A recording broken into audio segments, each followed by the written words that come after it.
the photoelectric effect. Okay? And this is one experiment that led to the notion of light as consisting of particles.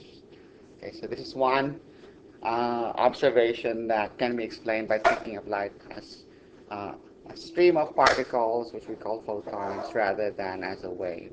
Okay? So, the photoelectric effect, here are the facts about the photoelectric effect. If you shine light on a piece of metal, you can cause electrons to eject from the metal. Okay, so the electrons that are ejected from the metal would be what you would call photoelectrons. So here you have light hitting a metal called the emitter here, because that's where the electrons can come off. You can collect the electrons on the other side. So you have another piece of metal here, a collector.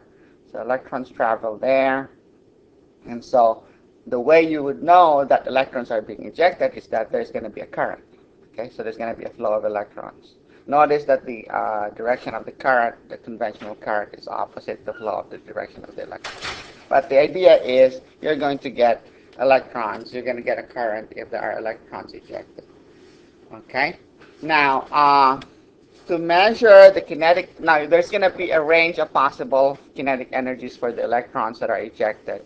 Now, if you want to stop the flow of electrons to the circuit, okay, so if you want to prevent the electrons from reaching the collector, what you do is you would apply a negative voltage over here on the collector.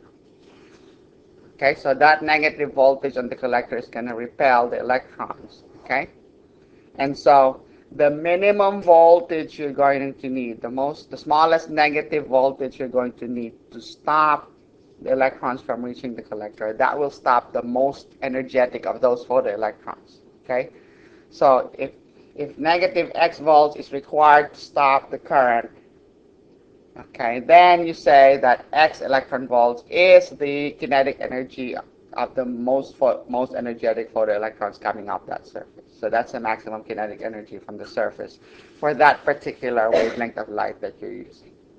Okay, so what would be the kinetic energy of the photoelectron if you require an opposing voltage of negative 0.5 volts? Then that would be 0.5 volts.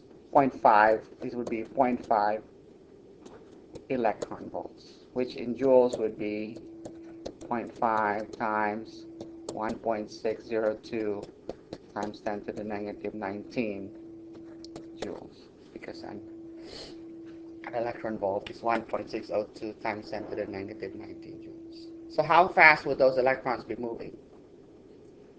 So that would be the kinetic energy of the electron, right? Can you solve for the maximum speed of the electrons?